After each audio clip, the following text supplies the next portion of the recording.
It's true. Yesterday, the Chicago Bears, there's 5, made plenty of noise with the free agency market, releasing 2 big names, center Cody Whitehair and safety Eddie Jackson. And immediately you texted me and Nick and said, well, future Pittsburgh Steeler Eddie Jackson has now hit the open market. I won't lie. At first, I thought you were talking about Kareem Jackson, former Denver Bronco. And I was like, I don't, DeMonte KZ, Kareem Jackson might not be the best duo that you want back there in terms of saving money and contracts and not losing guys to suspensions.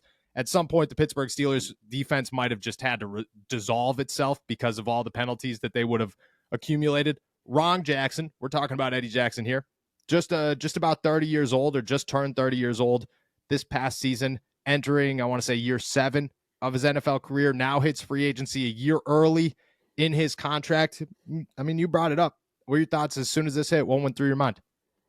My thoughts were that Eddie Jackson is a dog, and the Steelers need a safety, quite honestly. It was pretty simple. I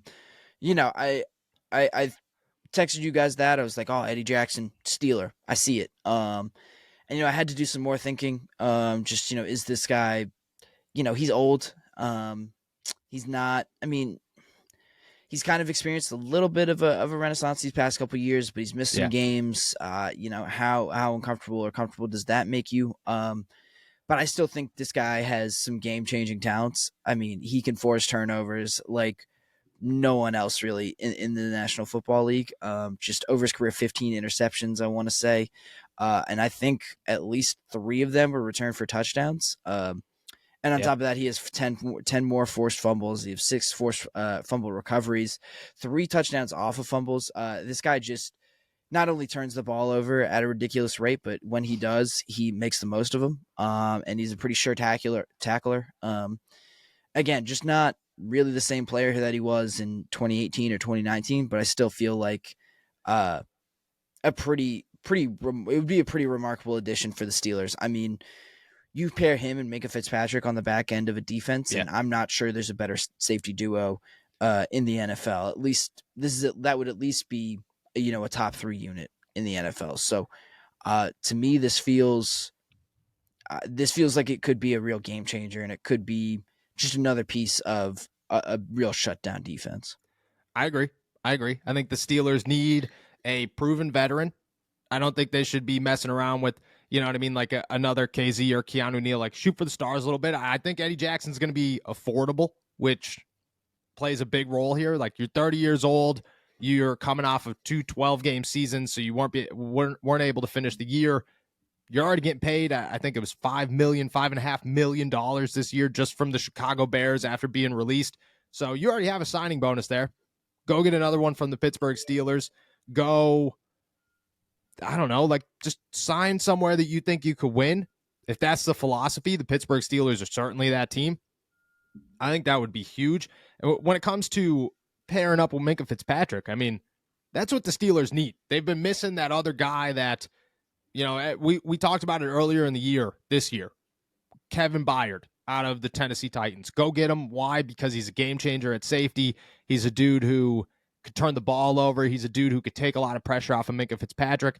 I think that's what the Steelers are looking for. Eddie Jackson would be awesome. There's no questions there. And I also don't think, and maybe I'm alone here, but I don't think that safety is high enough on the Steelers' draft priority list, nor do I think that safety position is loaded enough to make it a priority, where I think free agency is the way to go. And if you're going to, like, this is an opportunity to not spend a boatload of money, but also get somebody who raises that bar.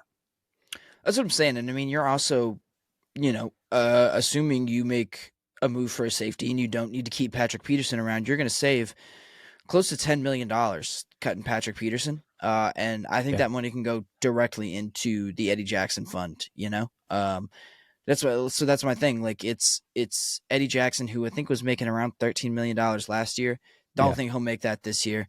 I think you can convince Jackson, kind of take a little bit of discount and say, hey, you're going to be on a contender. You're going to be on a team that has a chance to compete. And so take a little bit less money and come play with the other best safety in the NFL, like that seems like a no-brainer to me. That feels like a really strong pitch for a guy who's come from the Chicago Bears, who I'd have to look up their records, but I think he made the playoffs one of those years and didn't make it very far in those years. So I feel like this is a guy who, coming from Alabama, has won a lot before in his career and wants to do that again. So I feel like the Steelers could really slide in and make him a really compelling offer.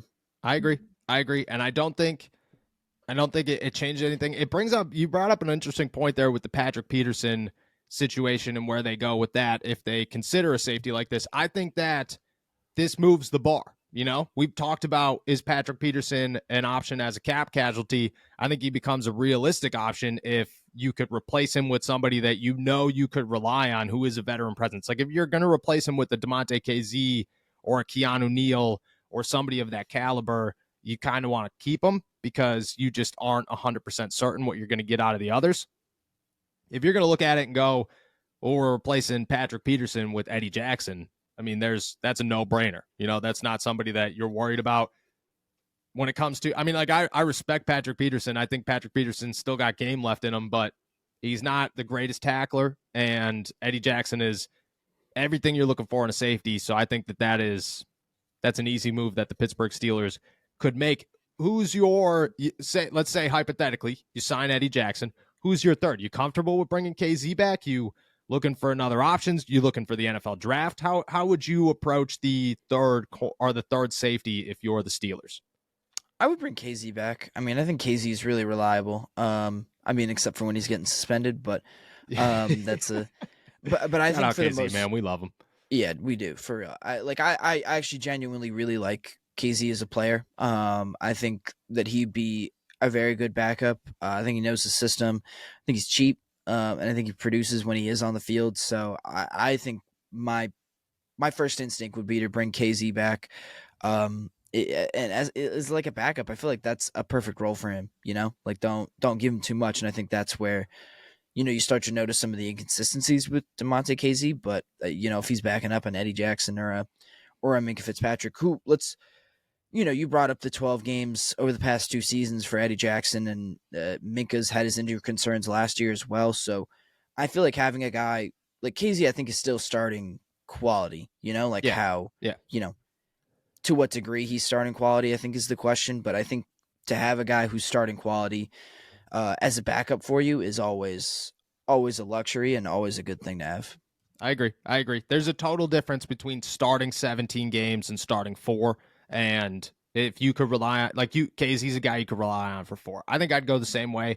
I like KZ as that third guy. I thought he worked really well when it was him and Terrell Edmonds and Minkah Fitzpatrick as that 1-2-3 punch a year ago. I thought that was the perfect mix. The Steelers didn't really have that. Like, they wanted Keanu Neal to be that third. I don't think he ever turned into that third or like as reliable as they hoped he would be. You take a step forward, you allow KZ to be that third. I think that fixes a lot of holes. I also don't think people are going to be like, oh, that's a Band-Aid. That's a Band-Aid. Maybe. But if you could get Eddie Jackson for 2 years and KZ for another season, you could go find the replacement next year and not have to worry about this isn't a Band-Aid. This is a veteran starter who plays the safety position. And that's like, there are a lot of teams in the NFL that approach the safety position by going and getting a veteran. There's a lot of guys who waited out and signed that cheap Tyrann Mathieu or whoever to say, this is a guy, that we could rely on into his 30s and a position that you want a veteran. You want somebody who's proven. I think it's not a Band-Aid. I think it's just a way the NFL works. Yeah, we were talking about this last year. I feel like just like no one needs safeties. Yeah. We were looking at the safety market at one point, and it was late in the offseason. It was just like, oh, no one wants to ever sign a safety. Apparently, you just don't need safeties in the NFL. It's crazy. Nope. Nobody goes. Safeties never go. Everybody talks a big game all the time. Oh, the safeties are going to sign. Unless you're signing in-house, you're not. If you're a safety, you're not getting a big contract. Like, it just almost never happens. Sometimes it does, definitely. But, I mean, C.J. Gardner-Johnson, I think, he's definitely less than $10 million this season. And that dude was, a year ago, considered the best safety in the NFL. So, that's where, unless you're in-house, unless you're Minkah Fitzpatrick, you could wait it out. You could find one of these guys for cheap. Eddie Jackson could definitely be that move. And I think he would love to come play with Minkah and TJ in that defense and play for Mike Tomlin. He strikes me as a Pittsburgh Steelers safety. Would be awesome.